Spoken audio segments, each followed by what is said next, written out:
Good afternoon, ladies and gentlemen. This is the Doctor. It's another beautiful day out here in the Pacific Northwest. The sun is shining, and I think many of you here, though, were drawn by a different type of beauty, and that beauty is Swimsuit Lilith.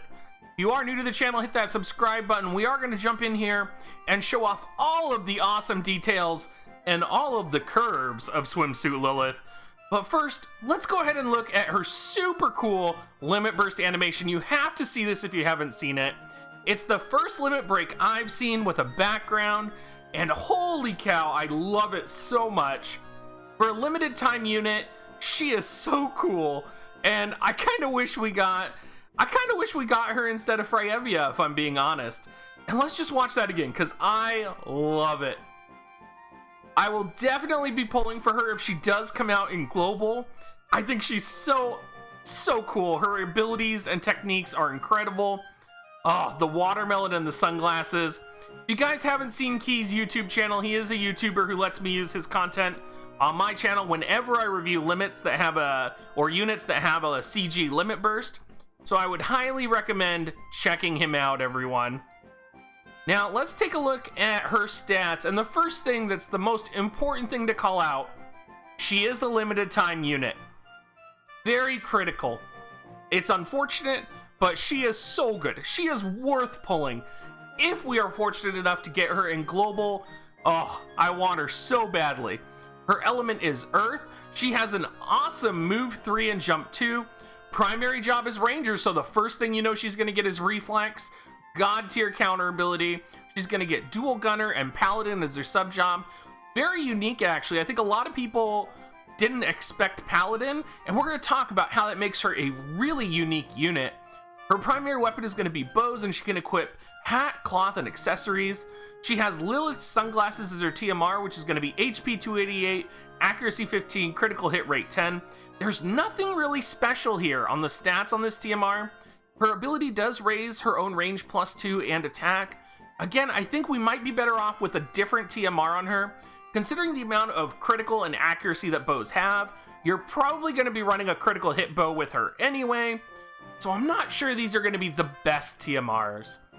Her limit burst is going to lower missile resistance of the target for 3 turns and deal large damage, and the chance of inflicting immobilize here is actually claimed to be 66%. Which is huge. That means you're almost going to have a 2/3 chance, if the opponent doesn't have any resistance, to bind that enemy. With her naturally enhanced range, she is going to crush them. And I love this. This feels like the first UR Ranger character that's actually going to be useful, incredible, and viable. Now, taking a look at her raw stats, if you guys can peel your eyes away from that left side image, she does get HP 2090, which is pretty middle of the road. TP and AP are pretty high. Attack at 232, she does get an additional 41 on top of that and an attack plus 20%, which is going to put her right in the neighborhood of 300 plus attack. Very powerful. Magic of only 69. She gets a base defense +4, which is going to be great as we look at her survivability options later on. Unfortunately, her agility is 56. She does get agility plus 10% from her mastery ability. So, I mean, she's not the fastest unit, but she's pretty speedy. Dexterity of 216 with an additional 42. We do know that dexterity does affect ranged attack damage here. So having a high amount of attack and a high amount of dexterity is going to be really important for her damage capabilities. Luck of 136, though, is very low. If you are expecting her to dodge or use evasion, you better just be praying for reflex, because she's going to get hit no matter what.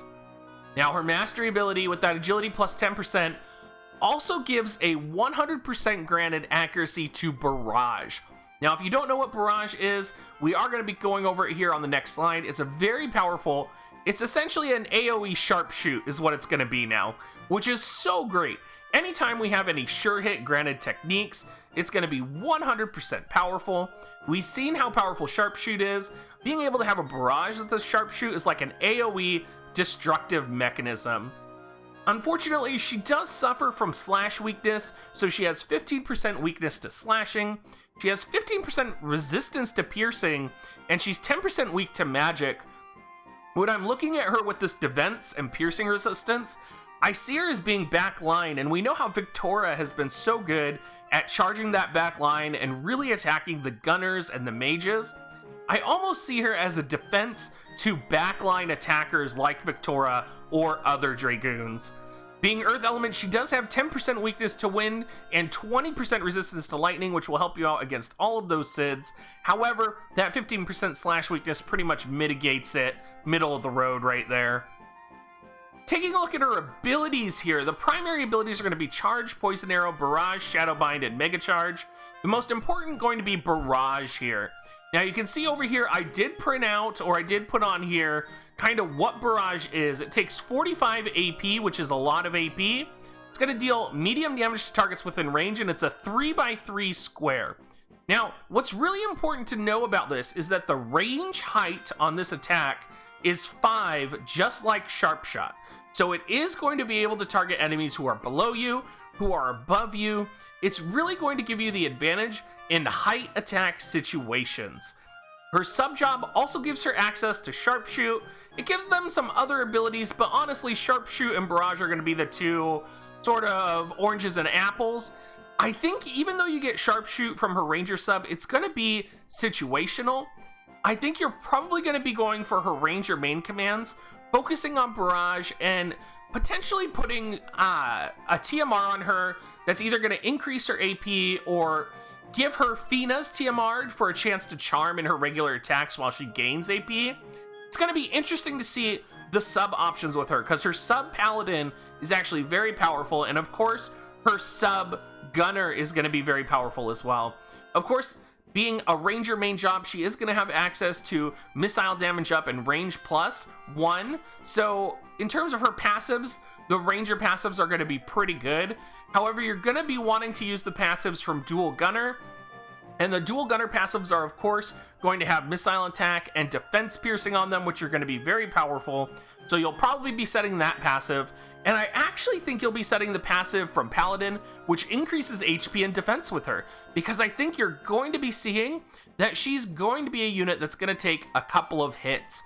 And there's a couple of ways you could do that. If you do sub Gunner here, you can see she has access to Smokescreen, which is going to raise her own evasion and her defense for 3 turns. It's also going to give her access to a variety of shots. Probably the most important here is Quadruple Shot. She's going to be the second unit who will have Quadruple Shot for chaining. So she's going to be able to chain with other Earth elements. Specifically what I'm thinking of is chaining with Qfei and having her be a chain finisher, while Summer Lilith just boosts up that chain. Very similar to what Lucia would be doing right now. Also, I see Split Shot as being good. So really, there's so many options for her sub, and we're not even at Paladin yet. You can build this unit so many different ways. And Paladin is more of an interesting sub-job choice, I think, because it gives her access to Immortal Spirit, which is very powerful, especially on a non-tank unit. If you can imagine having to take an extra shot at killing a ranged unit, it could be the difference between a melee getting in and supporting her. It could be critical, especially for a damage dealer. It also gives her access to Sentinel. If you know you're going to be moving her in a dangerous space, or if you know maybe a Dragoon's coming up the wall, if you're doing our current arena and they're going to go for Lilith, pop that Sentinel, survive that attack, boost that defense even more. You're going to have kind of a beefy unit here. And if you have access to Platinum Robe, which is going to be coming in the next raid coming up, you're also going to have a robe, or a quote-unquote clothing, that's going to offer significant physical defense as well. So she's really, if she has that robe on her, going to be a very powerful tanking unit in a way. She's going to be like a beefed up tanking Ayaka. She'll also get access to Divine Grace, Taunting Blade, and Blade Billash, which I honestly don't see it being super effective, but I do see her really being effective at protecting the back line, taking a few hits. She could even almost fit into a brawler composition, where she's just running in, taking a few hits with the other brawlers, and you're going triple brawler. I could see that as well. Not to mention her jump +1 is going to enable her to get into places she normally wouldn't get into, or other units normally wouldn't be able to get into, and let her take that hit with her Sharp Shot or with her Barrage. So overall, what are the pros and the cons? The pros are that she has 2 100% accuracy attacks, 1 AoE with range height of 5, and 1 single target with range height of 5.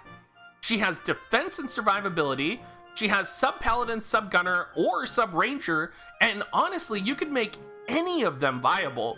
She has 66% immobilize on her limit break. She's got quote-unquote style, for those that know what I'm talking about. She's got quadruple shot earth chain, movement 3, and jump 2. The cons? I can't think of a really good bow to put on her, and I'm sure she's probably going to be released with an event that's going to offer her a really powerful bow alongside, but honestly, I just don't know what weapon I would use on her. Fina's TMR is what's standing out the most for me. If you're going to be popping normal shots off, like normal pot shots, you're going to want to use Fina's bow for that charm percentage. Her TMR is a little bit unremarkable.